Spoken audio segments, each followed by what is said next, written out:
Okay, so dear students, now we are going to learn the cell referencing. What is the meaning of cell referencing? As I told in the previous video, cell referencing means nothing, just copy the thing, copy the cell to the another function, copy the cell formula to the another cell. As I do in the virtual class, यही मैंने virtual class में किया था. जब हमें if function की use करना था तो मैंने सभी में सिर्फ कॉपी किया था उसको. So now we are going to learn the cell referencing. First of all, there are the three types. First is the relative, next is the absolute, third one is the mixed referencing. So first one is the relative references. What is the relative referencing?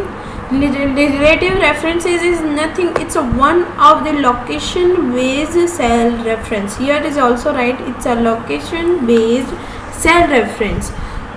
What you have to do in this, you have to be write this formula at a once in a one cell, then you can copy it anywhere, means any of cell, any of the sheet.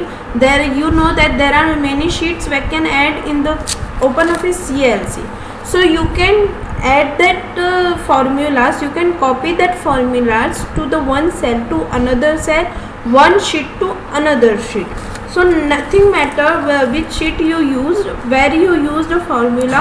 So remember one thing, relative reference. First of all, remember one thing, cell referencing means copy the cells, and relative means what? You can copy the cells from one cell to another cell, from one cell to another sheet cell. So let's take an example. For this I already make a one table that display the marks from the 80. Okay, so here first relative, absolute and mixed, there are three types, you know. How can I do this? For example, I am just taking equals to, हमें यहाँ पे total करना है तो हमें सम formula चाहिए, sum का formula equals to sum. Okay, from where to where I have to do the addition from this row D6 to G6, D6 to G6. Tab. Answer is here. So this formula you can apply on this one, this one, this one, or anywhere of the जहाँ पे data होगा वहाँ पे आप अपना formula apply कर सकते हो. And what you have to do, you have to just do the autofill for this. This is the thing. Otherwise you can do Control C, Control V, one Control C, Control V. तो automatically वो क्या होगा, आप जब यहाँ पे देखोगे तो क्या था, D6 to G6 जो आपने लिखा. But when I click on this you can see it's directly change. जैसे सेल एड्रेस चेंज होगा वो उस तरह से अपने आप चेंज होता रहेगा. So it's a 285. Like that you can also do this. Okay, all sums are in front of you. You can do the addition, you can use another function with use of the relative when you copy from one cell to another cell. अगर आपको एक cell से दूसरे cell पे copy करनी है तो आप इसका यूज़ करोगे, राइट. आप सब में देख सकते हो ऑटोमेटिकली सब में उसका एड्रेस जो है चेंज हो गया. Now what is the absolute? Absolute is nothing, it use the dollar sign. उसमें सिर्फ आपको डॉलर साइन करनी है, और डॉलर साइन का मतलब क्या होता है, फ्रीज हो जाना इन अ CLC. मतलब आप कोई भी एड्रेस लोगे वो फ्रीज हो जाएगा, वो चेंज नहीं होगा बार बार. I am taking the same example, मैं यहाँ से यहाँ तक का ही एडिशन कर रही हूँ.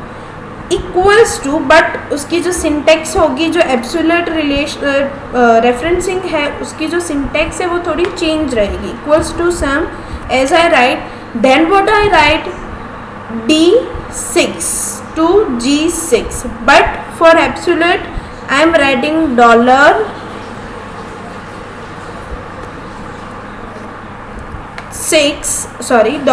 $D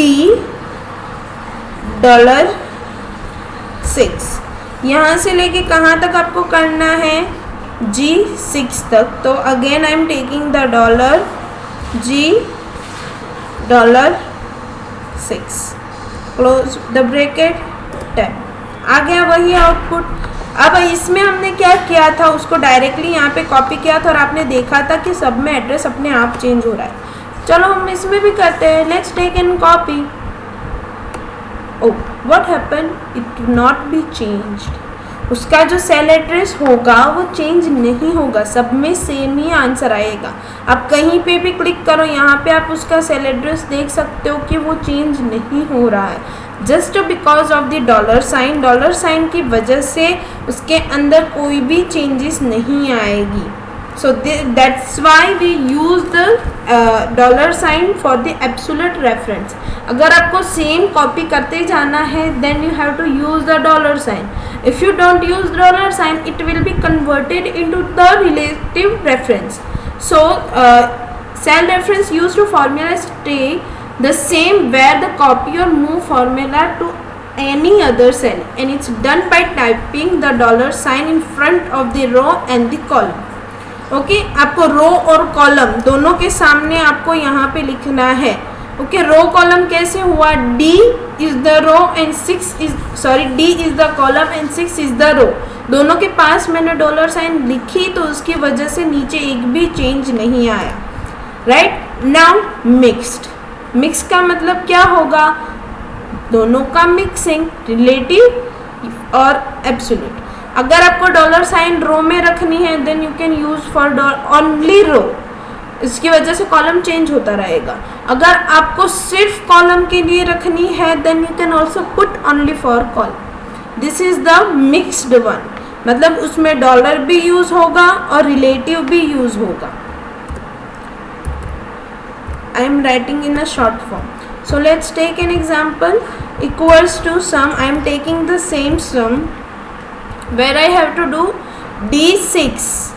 So first of all I am taking the dollar sign D and directly write the 6. तो इसकी वजह से क्या होना चाहिए, 6 चेंज होना चाहिए क्योंकि 6 के पास मैंने डॉलर साइन नहीं रखी है। और उसके बाद क्या है G6। अब की बार मैं 6 के सामने वही का वही रख रही हूँ, डॉलर साइन रख रही हूँ और G को एज इट इज रख रही हूँ, $6। ओके आ गया आंसर। अब हम करेंगे सेल रेफरेंसिंग। यहाँ पे देखिए फर्स्ट जो हमने लिखा उसमें क्या था, फर्स्ट रो के सामने कॉलम के सामने हमने डॉलर लिखा और रो के सामने कुछ नहीं रखा। सेकंड में क्या रखा हमने, कॉलम के सामने कुछ नहीं रखा और रो के सामने डॉलर साइन रखी। Now let's do the copy cell referencing. Okay, now you can see there are some of the changes here. Why these changes will be here? Just because आप यहाँ पे देखोगे ये तो आपने लिखा है, when you click on this you can see the 6 will be changed to the 7. उसमें 7 ले रहा है, मतलब यहाँ से लेके जो होगी ना वो एडिशन रहेगा, सिर्फ जो G6 है वो एज इट इज़ इसको एडिशन में लेगा, इसको इंग्लिश वाले को ही एडिशन में लेगा।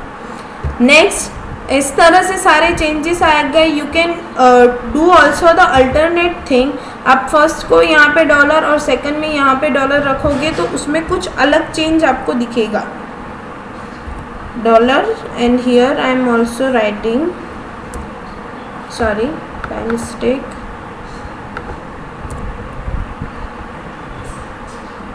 Dollar tap.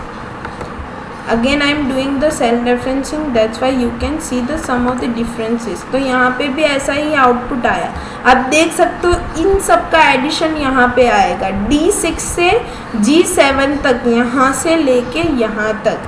थर्ड वाले में हम देखने जाए तो ये 3 रोज का आएगा, सॉरी फोर्थ में देखें हम तो ये 4 रोज जो है उसका एडिशन, एंड लास्ट वाला जो है उसमें 5th रो जो है, 5th रोज कॉलम जो आगे वो सबका एडिशन आएगा। सो इस तरह से आप चेंजेस करना चाहो तो कर सकते हो। You can use the relative, you can use the absolute, you can use the mixed one, it's totally depend on you. Okay, so mix is the combination of absolute and the relative. You can change the absolute column or relative row, absolute row or relative column. It's totally depend on you which type of things you want to take. Okay, so next time we learn about the sorting data. Thank you so much and do your work in your fair notebook.